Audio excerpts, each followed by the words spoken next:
Existe evidencia abundante para sostener los cargos penales contra Gerardo Mérida Sánchez, general retirado, general de división, exsecretario de Seguridad Pública del gobierno de Sinaloa. Así lo señaló con firmeza la jueza Catherine Polk durante la audiencia que el exfuncionario sinaloense sostuvo ante la Corte Federal del Distrito Sur de Nueva York. Mérida Sánchez es uno de los exfuncionarios señalados por el gobierno de Estados Unidos de mantener narconexos con la facción de los Chapitos. También forma parte de la llamada Banda de los 10, que voluntariamente se entregó ante las autoridades estadounidenses. Entre los cargos que enfrenta está la conspiración para importar drogas a Estados Unidos, además de tolerar sobornos del cártel de los hijos de Joaquín El Chapo Guzmán.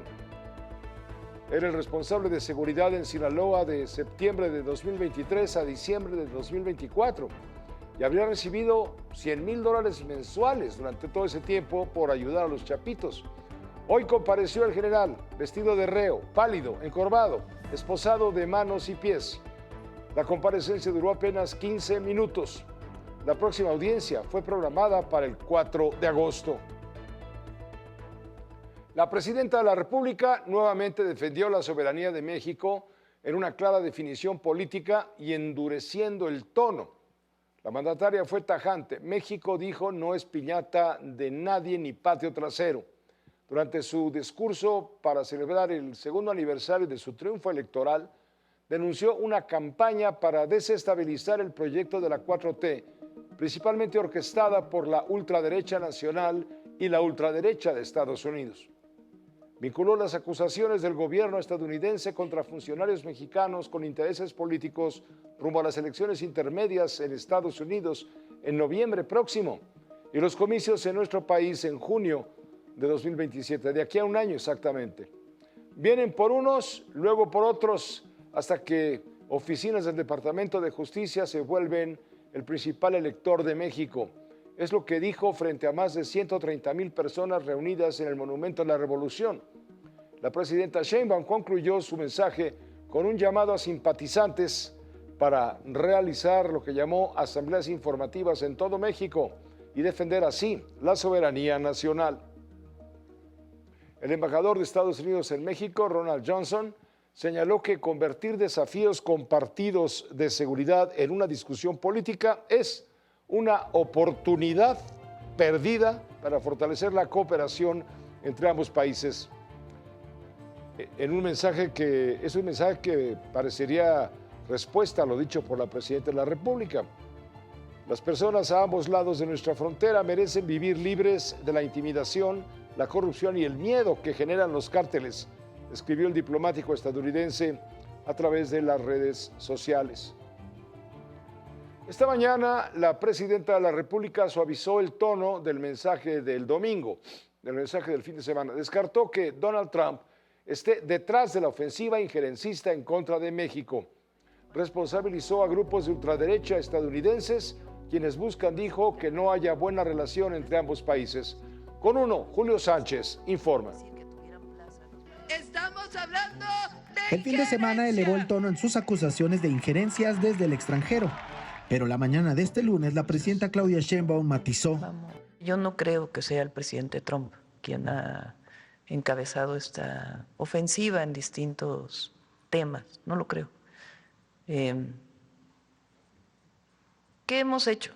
Nosotros lo que queremos es una buena relación con el gobierno de Estados Unidos y con con todas sus áreas.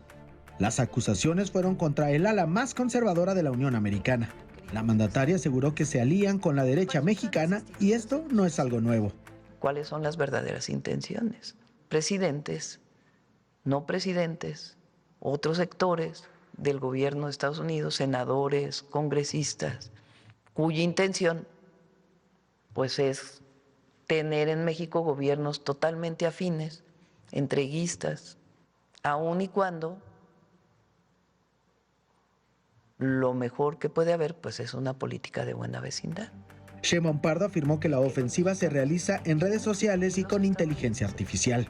Se han vuelto pues el principal factor de información comunicación, aprendizaje, pero tienen algoritmos, no es neutral. Y además se prestan a pagar a que el dinero sea el que genere la información. Es algo indispensable de discutir en las familias, en las escuelas.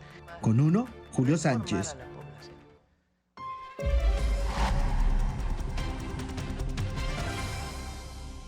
Del discurso presidencial en el Monumento a la Revolución, la frase de mayor impacto, la que se quedó más en la mente, fue el hecho de que México no es piñata de nadie ni patio trasero.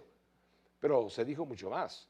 El discurso no fue un festejo, sino una toma de posición, donde el concepto de soberanía quedó en el centro del mensaje, como había venido ocurriendo. El acto dejó de ser ceremonial, se convirtió en un acto de definición política, acusó a los opositores al gobierno en México y fuera de México de subastar y celebrar la presión externa que abre la puerta a la injerencia extranjera. Para comentar todo esto, el maestro Jesús Silva Herzog Márquez, analista político, profesor de la Escuela de Gobierno del TEC de Monterrey. Bienvenido, Jesús, te escuchamos. Pepe, muy buenas noches. Pues qué discurso el de ayer de la presidenta Sheinbaum. Creo que, ¿no?, es un discurso muy duro, un discurso que me parece que marca un punto de inflexión en su gobierno, porque en buena medida su estrategia hasta la mañana de ayer había sido pues la de tratar de acomodarse ante la agresividad del gobierno de Donald Trump, tratar de no subirse al ring de la confrontación, tratar de capotear estos estilos tan rudos del presidente Trump, pero ayer pone un hasta aquí y plantea una vía de confrontación con los Estados Unidos, a los que acusa de injerencistas y de tratar de definir al próximo gobierno de nuestro país. Creo que ese es el centro del mensaje del día de ayer. La frase que a mí me quedó grabada es este aviso: vienen por uno, luego vendrán por otros y después van a tratar de decidir desde el Departamento de Justicia quién es el que gobierna en nuestro país. Y fue, como decías hace un minuto, Pepe, pues un discurso en defensa de la soberanía, pero el emblema de la soberanía fue finalmente Rubén Rocha Moya y los otros 9 acusados por el Departamento de Justicia. Ella fue la abogada defensora de Rubén Rocha Moya. Yo creo que así lo ha sido Claudia Sheinbaum, pero el día de ayer lo que hizo fue atar su suerte, la suerte de su gobierno y en buena medida la suerte del país a lo que suceda con estos acusados.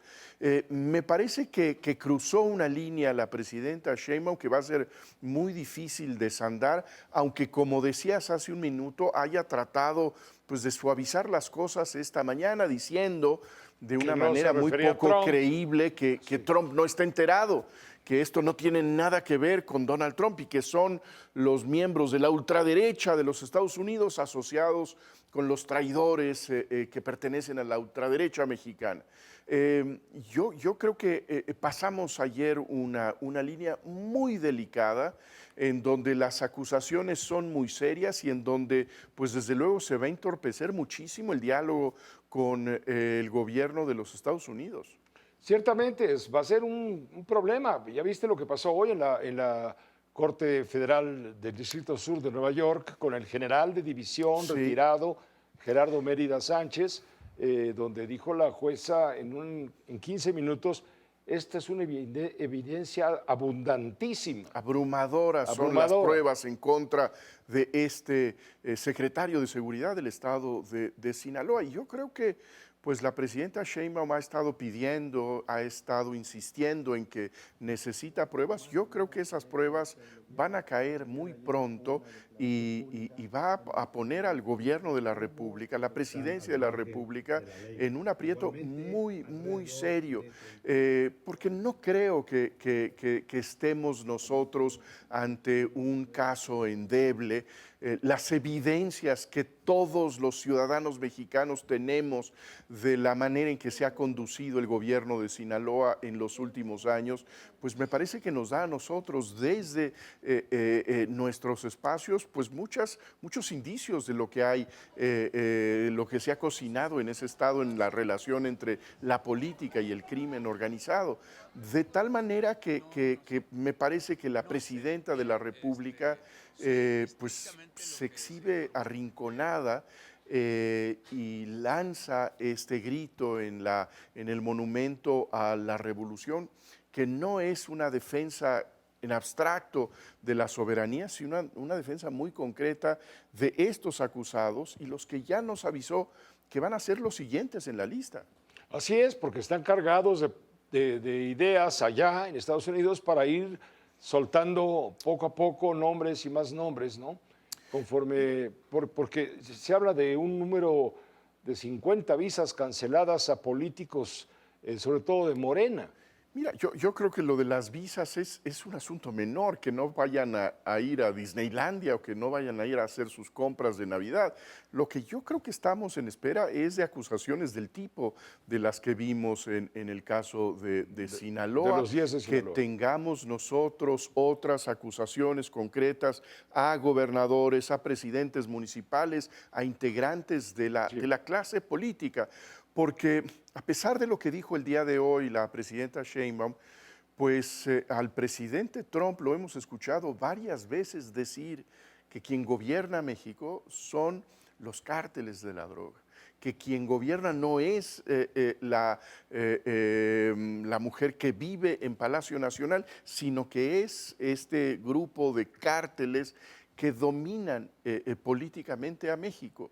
En ese sentido, lo que estamos viendo es que desde el gobierno de los Estados Unidos no basta con el envío de los sicarios, de los jefes de plaza, de los cárteles, sino que el objetivo es este vínculo entre el crimen y la política, ¿no? Jesús, muchas gracias, como siempre. Gracias, muy oportuno Pepe. tu comentario. Muchas gracias. Gracias y buenas noches. Es Jesús Silva Herzog Márquez, profesor de la Escuela de Gobierno del TEC de Monterrey.